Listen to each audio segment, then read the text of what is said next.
Bonjour petits aidants lecteurs, j'espère que vous allez bien. On se retrouve aujourd'hui pour un nouvel update lecture. Ce week-end, je tiens juste à vous prévenir que je serai à Provins, donc durant la plus grande fête médiévale qu'il y a en France, il me semble. Donc les fêtes médiévales de Provins, c'est situé à peu près à 1 heure de Paris et on sera dans l'abbatiale. J'ai aussi un petit point à vous faire sur les prochaines dédicaces, je les rappellerai. Donc le mois de juillet, Émilie sera pas présente aux portes du Conglé début juillet et à Bouillon en Belgique. Elle reviendra au mois de septembre un peu plus tardivement quand elle se sera reposée. Sur ce, vous devrez vous contenter de ma personne. Je suis désolée de vous l'annoncer. Aujourd'hui, différentes lectures. On va autant avoir une sorte d'essai, mais très accessible, et je pense que ça peut vous plaire, à de la littérature un petit peu plus fantasy dont on a l'habitude sur la chaîne. Je vais commencer par le petit essai des familles sur un sujet que j'adore et que voilà, je prends toujours plaisir à découvrir. J'ai vraiment trouvé que c'était bien traité. Je vous présente donc Hommage à J.R.R. Tolkien, Promenade en Terre du Milieu de Yannick Chazarang. Alors, c'est un auteur qui a écrit aussi sur The Witcher et ça me donne vraiment envie de le découvrir parce que ça a été une très bonne lecture.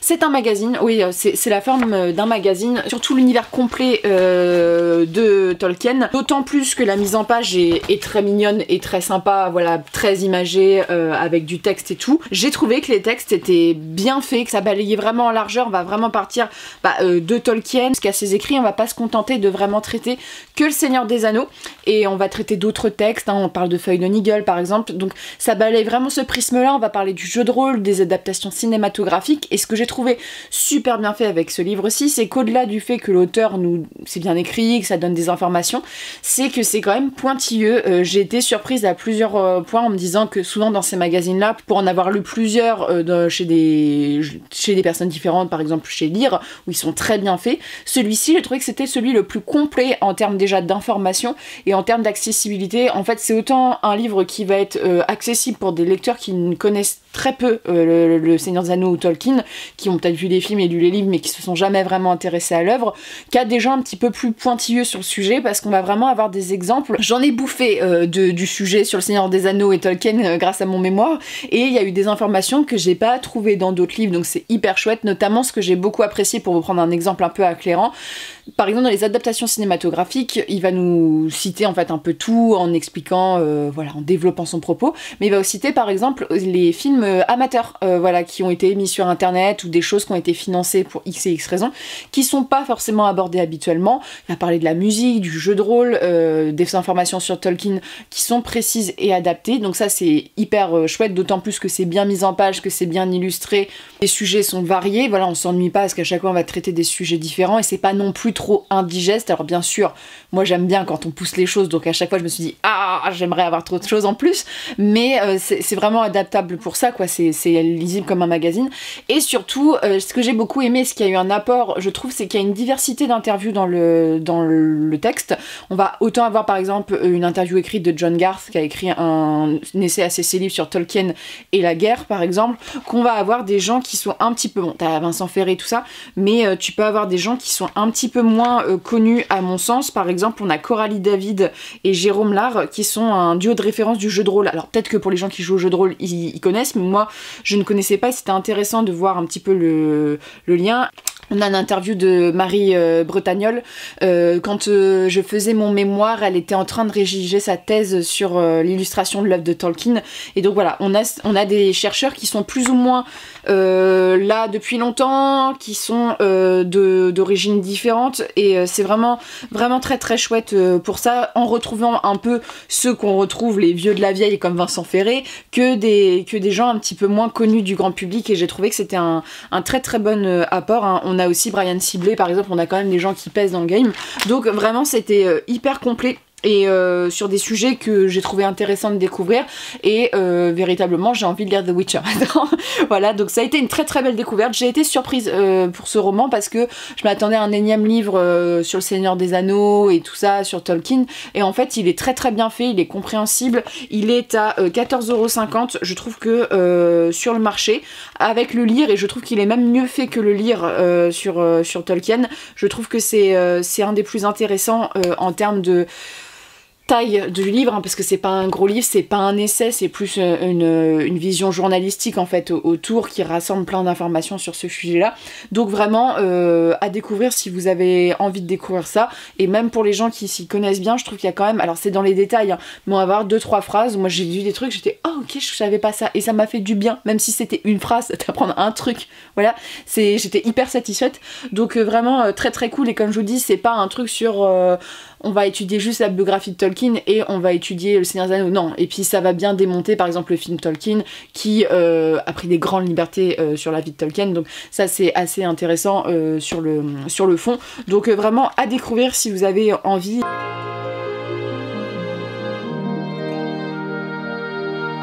Autre salle, autre ambiance, je vous propose de vous présenter le Young Adult en dernier, de vous présenter cette lecture. Oula, oula là là là. Le livre a pris extrêmement cher, je vois que je l'ai... en fait, j'ai un peu martyrisé. Et le problème, alors c'est pas un problème, mais c'est la crise du papier en France, voilà, et partout dans le monde. Ce qui fait que les éditeurs, nous sommes tous en train de pleurer, parce qu'au-delà du fait que le papier est devenu aussi cher que notre propre sang, voilà, on a envie de vendre nos veines tellement ça coûte cher, c'est qu'il y en a plus, et surtout le papier est pas de super bonne qualité, et ça se voit. Alors moi, j'ai l'impression de le voir énormément sur les publications, et là, c'en est notamment le cas, c'est-à-dire que c'est du papier. Moi j'ai jamais vu ça chez Brajlon par exemple, c'est du papier extrêmement transparent, c'est pas le... on pourrait dire que c'est le chic du papier bible, mais il y a des papiers qui sont jaunis et en fait même les couvertures en fait elles sont de hyper mauvaise qualité, mais ça c'est pas leur faute, c'est le fait que nous sommes tous dans la dèche actuellement. Mais donc je vous présente le maître des artificiers, voilà, là, le dos est un peu abîmé. C'est la suite donc des dieux silencieux qui avait été une très très bonne découverte que je vous avais présentée il y a 1 an ou 2 à sa sortie, qui avait un principe assez intéressant sur les artefacts. On suivait un jeune homme dans un monde où grosso modo tout ce qui est handicap est totalement banni de la société parce que les personnes handicapées sont liées à un dieu qui a été totalement chassé en fait de ce royaume-là, donc ils sont un peu traités, un peu tués, voilà, pour leur problème, et en plus ils sont traités un peu de la même manière que les gens qui sont doués de certaines formes de magie. Et on va suivre notre personnage principal qui s'appelle Anève, oui c'est ça. Anève, c'est un personnage quand on suit au début qui va rentrer dans une espèce d'ordre religieux combattant, un petit peu à la, si on peut comparer un petit peu à la Blaot Song. Le problème c'est que c'est un ordre religieux où normalement on n'est pas accepté quand on fait de la magie ou quand on a un handicap, et lui il a les deux et elle va réussir à le cacher, on va le suivre voilà, dans ses aventures. Et la fin, c'est un peu problématique parce que la 2 est vraiment dans la fin, il y a une grosse catastrophe qui se passe, voilà, c'est de la fantaisie adulte, hein. Il y a des morts, il y a plein de choses qui se passent. Anève a fait un peu de la merde pour tout vous dire, et on va suivre directement ce qui se passe juste après. Et ce livre en fait est super intéressant, notamment dans le premier tome sur l'usage des artefacts, parce que dans ce monde-ci il y a en fait son ordre a pour but de cacher des artefacts d'anciens dieux. Il y a toute une mythologie qui est encore plus développée ici. Alors ça va être très difficile de vous en parler sans spoiler, parce que là on est sur une ligne directe. Ce tome m'a un petit peu moins emballé que le 1, qui j'avais trouvé ça assez frais, alors sans être, on va dire, révolutionnaire, j'avais trouvé ça intéressant. Là dans celui-ci j'ai trouvé quelques longueurs, voilà, pour tout vous dire, mais on est dans la suite directe. Je trouve que Anève c'est un personnage qui est intéressant, parce que déjà il y a des thématiques qui sont exploitées dans le roman qu'on voit pas beaucoup. Un personnage handicapé c'est pas forcément ce qu'on voit le plus. Donc, Anève en fait il a, dans mes souvenirs, un poignet ou un avant-bras en moins, un peu difficile à cacher. Dans celui-ci, on va donc le suivre juste après, et c'est vrai que autant le premier tome, on était dans un univers de formation, on va dire d'école, des choses qu'on a plus l'habitude, avec des personnages qui se construisent. Là, on est vraiment dans les défauts en fait d'un tome 2, c'est-à-dire que y a beaucoup de longueur, les aventures s'éclatent, et en fait on développe les personnages de façon assez lentement, on développe un peu l'univers sans aller précipitamment dans les choses, donc en fait ça prend énormément son temps. On a des phases de formation assez lents, on a un méchant qui va se développer, on va avoir beaucoup de choses sur lui, alors qu'on a compris en fait qu'il suivait son entraînement de méchant. Donc en fait c'est vraiment dans les longueurs, on a compris où allait la trame, c'est juste que c'est long à s'installer, mais c'est souvent le piège des tomes 2, c'est-à-dire d'avoir un rythme un peu plus cassant, d'être un peu moins punchy, et voilà, donc ça c'est un petit peu le défaut. Il y a des moments j'étais en mode bon ça se bouge un petit peu ou pas, mais je dois dire que l'avantage de celui-ci c'est qu'on creuse vachement plus tout ce qui est mythologie, notamment tout ce qui est lié aux religions construction parce que c'était assez flou dans la première partie, on était plus sur les artefacts, l'ordre et tout ça.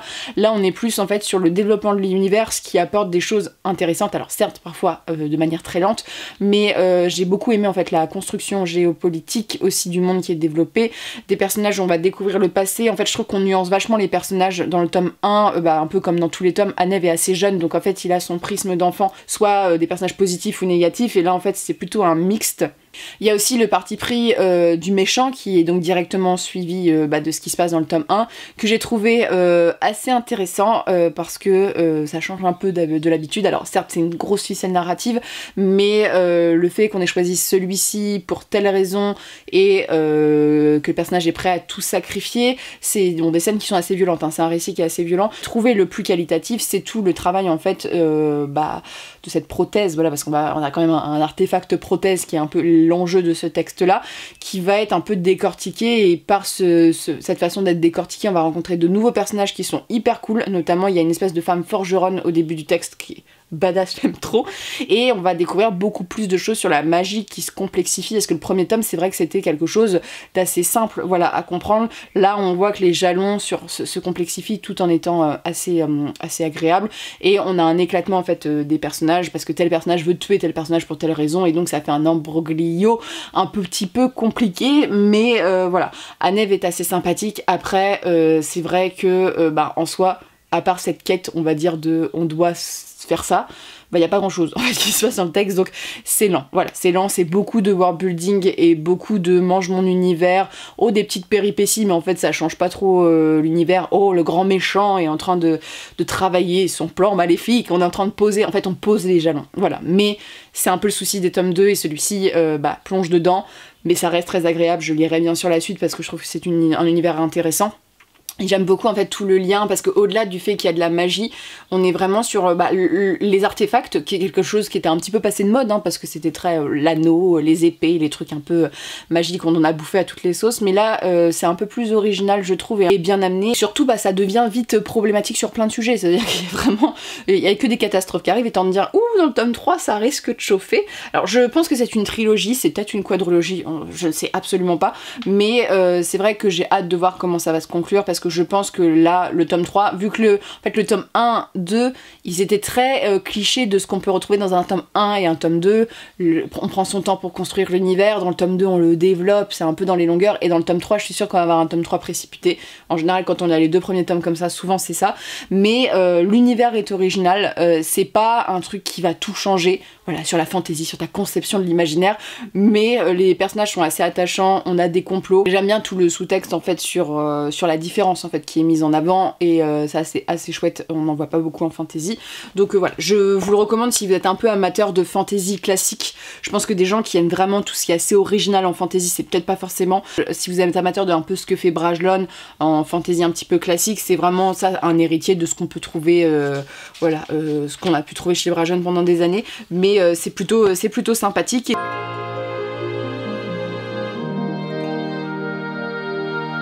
Et enfin, je vais vous présenter un livre de young adulte. Alors moi je pensais que c'était un one shot, en fait on m'a dit que c'était plusieurs tomes. Alors ça peut paraître logique parce que la fin est une vraie fin, mais c'est un petit peu, on peut se douter qu'il y a une suite.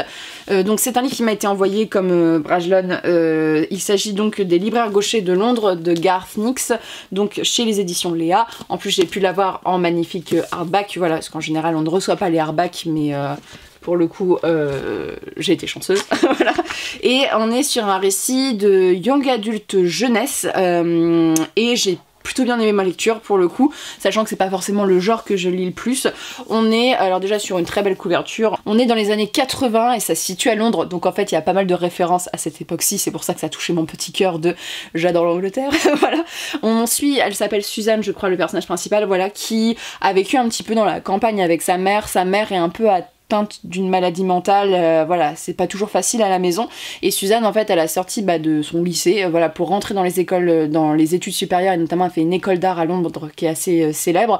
Elle va se rendre à Londres pour chercher en fait son père, parce que sa mère lui a jamais dit qui était son père, c'est un truc qui est assez obsessionnel chez elle, et donc elle va se rendre à Londres, elle commence un petit peu à fouiller là-dedans, et elle va tomber sur une créature un petit peu fantastique, voilà, un peu méchante, qui va se faire assassiner par un libraire. Alors parce que dans ce monde, il y a donc les libraires, voilà, une librairie, il y en a deux en fait dans le texte, qui a des libraires qui ne font pas que vendre les livres, ils vendent des livres le lundi et mardi, et puis le reste de la semaine, c'est un autre travail. On a les libraires gauchers et les libraires droitiers. Dans mes souvenirs, les libraires gauchers, c'est plus eux qui sont sur le terrain à gérer la magie et tout, et les libraires droitiers, ils sont plus dans les archives et tout ça. On va donc suivre ce jeune homme qui a une sœur, et Suzanne va être mêlée un petit peu à ça et à découvrir un petit peu ce qui va se passer. Alors on est dans une intrigue très, on va dire, pour un lectorat adulte, ça se lit, on a déjà lu ce genre d'histoire, mais l'originalité d'imaginer des libraires qui te vendent du Jane Austen le matin et qui tabassent du monstre l'après-midi, ça c'était cool. Voilà, on est dans une ambiance des années 80, alors que ça soit dans le style, voilà, mais surtout dans la musique, dans toute cette ambiance-là qui est très agréable. Alors moi je n'ai pas connu ces années-là, mais je trouve ça assez chouette, il y a un côté, voilà, j'allais dire Stranger Things, ça n'a rien à voir, mais vous savez, ce petit côté-là, et surtout ce petit côté punk rock à l'anglaise qu'on aime beaucoup, personnellement, que j'aime beaucoup. Livre qui, au-delà de ça, parle des livres. C'est-à-dire qu'il y a plein de références. Alors, pour un lectorat adulte, on peut se dire, bon, il y a un peu beaucoup de références, mais par exemple, les frères et sœurs, c'est Merlin et Viviane, en référence à la légende arthurienne, mais on va avoir plein de références, alors, Seigneur des Anneaux, à plein de textes de littérature anglaise et autres, de l'imaginaire, donc en fait, c'est assez sympa, et ça permet notamment aux jeunes lectorats d'avoir plein de clés de lecture pour après, et ça, c'est hyper chouette. C'est vraiment, il y a plein de choses qui se passent. Voilà, Suzanne arrive, il y a ça qui se passe, et en fait, tu tournes les pages, et c'est du young adulte. Alors c'est du young adulte, je vais déjà dire pour un lectorat adulte que c'est vrai que au niveau du world building et tout, c'est très peu creusé. Parce que bah on est dans de l'action, on est là dans Suzanne avec ses apitoiements de jeune adolescente qui va se retrouver confrontée à un univers qu'elle connaît pas du tout. Ça fait un petit peu l'effet, comment s'appelle cette série, vous êtes là-haut, mais City of Glass et tout là, Mortal Instruments, voilà. C'est un peu dans je trouve que c'est un petit peu dans cette ambiance là. Et le peu de world building qui est développé, je l'ai trouvé original parce que c'est vrai que bah, s'imaginer des libraires combattre, c'est pas la chose qu'on voit, mais on nous décrit les librairies, les lieux qui sont spécifiques, donc ça c'est très géographique. C'est ça, c'est sympa. On va avoir comment sont classés ces libraires, comment ils sont formés, voilà, plein de choses sur les créatures qui sont développées et tout. C'est hyper chouette. Il y a ce côté qui est le père de Suzanne qu'on va découvrir. Il y a toute une mythologie qui est développée et qui est hyper chouette. Voilà, donc en termes de lecture, moi en tant que lecteur adulte, c'est vrai que j'ai trouvé ça léger, mais j'étais prévenue en fait que c'est typiquement un livre de détente quand tu aimes l'imaginaire. Et je l'ai lu comme ça en mode, j'ai lu deux gros trucs, je fais des corrections en ce moment. J'ai envie d'un truc qui me demande pas de réfléchir et un truc qui me confronte un peu. Je pense que, sincèrement, quand j'étais ado, c'est typiquement le genre de livre qui aurait été un coup de cœur parce que il y a de l'action, les personnages sont hyper sympas et en plus dans le texte, alors c'est un texte qui est assez, moi ce que j'ai aimé, c'est un texte qui est assez ouvert d'esprit, notamment dans mes souvenirs, Merlin, en fait les libraires peuvent changer de genre et c'est quelque chose qui se pose pas comme problématique, c'est un livre qui est très ouvert sur ces questions-là, donc pour les ados c'est hyper chouette, il y a pas mal de sujets qui sont traités comme l'amitié, la confiance, la recherche du père, c'est des thématiques qui sont importantes, mais le lien avec nos parents, le futur, parce que Suzanne, bah, elle va rentrer à l'université, voilà, donc c'est pas mal de choses qui sont construites, et c'est vrai que bah, c'était assez original, voilà, très anglais, voilà, vous allez trouver, c'est vraiment cup of tea dans le texte, hein, très anglais dans les paysages, dans l'ambiance, dans le comportement des personnages, et dans les costumes, voilà, donc je vous laisse découvrir ça. C'est très anglais, mais c'est un auteur australien, donc c'est d'autant plus bien réussi, parce qu'on a vraiment l'impression d'être à Londres. Mais ne vous attendez pas à un truc très creusé, attendez-vous à suivre une super chouette aventure avec des personnages qui sont sympathiques. On n'est pas là pour avoir des personnages sombres et complexes. Voilà, c'est vraiment une littérature adolescente qui peut être lue, je pense, même pour à partir de... Si t'es très bon lecteur vers 13-15 ans, voilà, tu peux lire un truc, ça se lit très facilement, et c'est une vraie fin du genre, c'est vraiment une histoire complète. Il y aura une suite parce que la fin laisse présager qu'il y aura voilà, d'autres aventures que les personnages vont suivre, mais c'est vrai que ça fait tout se condenser, que le livre en fait est hyper moderne, même s'il se situe un petit peu dans le passé, et toutes ces références au livre, en fait, c'est un livre qui parle des livres et c'est un livre qui aime les livres, donc quand t'es lecteur, ça fait toujours plaisir, et surtout ça fait beaucoup de références à l'imaginaire, donc on apprécie, même si parfois c'est un peu exagéré, mais c'est la young adulte, on est sur des traits qui sont une narration qui est beaucoup plus simple parce que ça touche un public qui est plus jeune, donc c'est normal, mais sur ce, voilà, permis de tuer et de vendre des livres, c'est exactement ça, et je vous laisse découvrir l'univers qui est très sympathique. Ça m'a fait beaucoup de bien de le lire, voilà, parce que c'est sans prise de tête, c'est assez court, et j'étais en mode, ça me permet de souffler entre deux boucheries d'imaginaire. C'est un truc qui est assez bon enfant, je trouve, même s'il y a des choses un petit peu sombres. C'est un truc qui est assez, je dirais pas cocooning et réconfortant, mais ouais, c'est ce que je cherche un peu dans la young adulte, c'est que j'en lis peu, mais ce que je lis, j'ai envie d'être quand même dans quelque chose qui me réconforte, sur des thématiques que j'aime bien, et je trouve que là c'est assez sympa, et je me suis vraiment fixée, l'éditeur m'a dit c'est de la young adulte, donc quand je l'ai lu, je me suis pas dit analyse-le comme les romans que t'analyses d'habitude, ça n'a aucun sens. Sur ce, n'hésitez pas à me dire si vous avez lu ces livres, je vous souhaite de très bonnes lectures, une très bonne journée. On se retrouve ce week-end à Provins, voilà, je serai munie de ma chemise verte et de mon sarouel pirate médiéval très pratique, et on se retrouve bientôt pour de prochaines vidéos. Et puis dimanche, je vous réserve une vidéo. Allez, pour ceux qui sont restés jusqu'au bout, on va faire une petite chronique sur Blackwater. Voilà, je vous ai caché ça, mais je les lis en fait à chaque sortie depuis le début, et je vais faire une petite chronique dessus sur les 6 livres, un petit peu en argumentant, et j'espère que ça vous plaira. Voilà, et sur ce, je vous souhaite de très bonnes lectures et une très bonne journée.